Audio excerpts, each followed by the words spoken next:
My name is Connor, and I suffer from an affliction known as sleep paralysis. Sleep paralysis episodes are actually fairly common among a lot of adults, and are generally of little concern as far as a medical condition. There are no known methods of treatment, and most people usually only have 1 or 2 episodes a year, if that. I, on the other hand, am not so lucky. I am one of the 5% of sleep paralysis sufferers that experiences an episode multiple times a week. In case you are fortunate enough never to have experienced sleep paralysis yourself, I'll try to explain it to the best of my ability. Unfortunately, when explained to someone who has never experienced an episode themselves, the symptoms can sometimes sound like downright hysteria. But I digress. Sleep paralysis is a state, during wake-up or falling asleep, in which a person is mentally aware, but physically unable to move or speak. During an episode, you might typically hallucinate, and hear, feel, or see things that are not there. Depending on the hallucination, this can be one of the most terrifying experiences of your life. Episodes generally last less than a couple of minutes in reality, but to the afflicted, it can feel like hours. Sleep paralysis isn't a new phenomenon either. In fact, sleep paralysis has been described throughout history for thousands of years. One of the most common hallucinations, the night hag, is a generic name for a folkloric creature found in cultures around the world, and is commonly used to explain the phenomenon of sleep paralysis. The general description is that a person feels the presence of a supernatural malevolent immobilizing them, as if sitting on their chest. Some scientists have suggested sleep paralysis as an explanation for reports of paranormal phenomena, such as ghost encounters, alien abductions, demons or demonic possession, the infamous night hag sightings, and shadow people hauntings as well. If nothing else, my personal hallucinations always vary from episode to episode, so it's never a boring experience. Some people are plagued by the same visions night after night, but I guess as revenge for trying to outsmart it, my brain likes to keep the horrors fresh and diverse to keep me on my toes. The episode started when I was about 12 years old.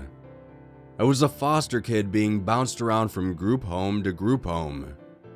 Because of the rocky start I had in life, I had a lot of behavioral problems, and found myself getting kicked out of every new house shortly after my arrival. Things were turbulent for me, and I was frequently under a lot of stress and anxiety because of the situation I was in. I didn't sleep much at all when I would arrive in the new homes, and it was one night shortly after arriving in the worst group home of all that I would have my very first episode of sleep paralysis. I had been shown my room earlier that day by the woman who ran the group home. I was sleeping in the bottom bunk in a 2-bunk bed bedroom, along with 2 other boys my age. Fortunately for me, the kid who was supposed to use the bunk above mine hadn't arrived just yet, so I didn't have to worry about him snoring or keeping me up that night. I was already on edge being in a new environment, and I was extra anxious due to a brief altercation I had earlier in the day with my caseworker. I tossed and turned for a while until eventually I heard the soft snoring from the other 2 boys, coming from the bunk bed parallel to mine. They had been chatting with each other for what felt like an eternity, so I was grateful when they finally passed out, and I could enjoy the peace and some semblance of quiet. I rolled over onto my back and closed my eyes. Even then, I liked to sleep on my back because it felt like no one could sneak up on me, or get the jump on me in any way. I felt myself dozing off, when suddenly, the sound of a thud happened on the bunk directly above me, followed by the sound of squeaking springs, as if someone was shifting their weight across the mattress. My eyes shot open, staring straight ahead at the bunk above. My mind raced as I second-guessed myself. Didn't the woman I spoke with earlier tell me that no one was going to be using that bunk for a while? Surely I would have noticed someone climbing up there, I thought to myself. Slowly but surely, I heard the sound of springs inside the mattress above me creaking, moving closer to the edge of the bed. Whoever was up there was either trying to come down or was about to lean over the edge to strike up a conversation. I wasn't particularly interested in either. That's when I saw the long, spindly fingers slither down from over the edge of the top bunk and curl themselves into the wood above me. Pulling down after them was a wide, gray, hideous face with black beady eyes and a disturbingly wide ear-to-ear grin. I could feel sweat beading on my face, and I tensed my body to roll off the bed and run. That's when I came to the horrifying realization that I could neither move my arms nor my legs. I could only stare in abject terror at the horrifying monstrosity above me. I opened my mouth to scream for the other boys in the room, unleashing every ounce of sound I could muster from my adolescent lungs. I screamed and screamed as the creature and its hideous grin descended down towards me. But nobody came to save me.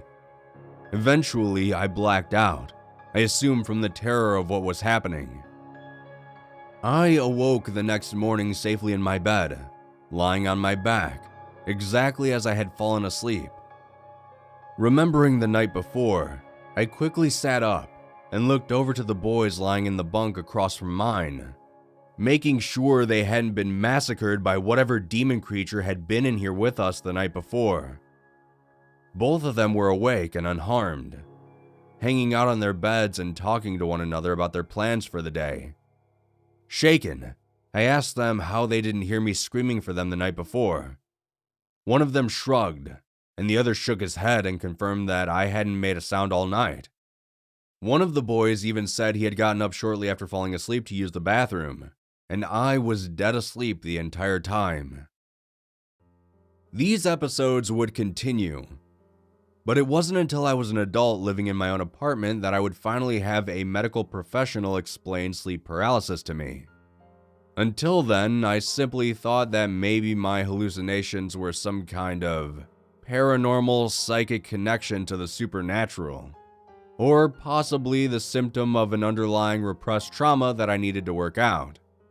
Either way, finding out that there was a name for what I was experiencing was a huge weight off my shoulders, and allowed me to deal with each episode a little better every time they would come along. I can now generally identify when an episode is beginning, and better prepare myself mentally for whatever hallucination I might be forced to deal with. Recently, I moved into a small house with my wife in a quiet little suburb closer to my office. My wife and I were both children of the foster system, so we can be a little overprotective when it comes to our security. Shortly after moving in, we installed security cameras in both the master bedroom and the living room to give us some peace of mind when we get called away for business. On one particular occasion, my wife had been called out of town for a conference over the weekend, leaving me to fend for myself at home.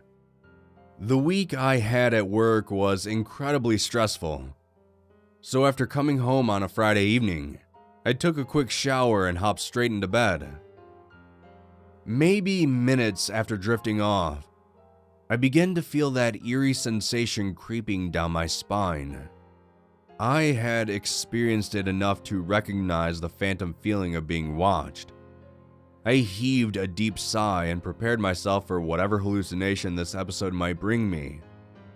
On nights like that one where I'm particularly exhausted, I tend to keep my eyes shut during the event and just ride out the horrific auditory hallucinations that might come my way.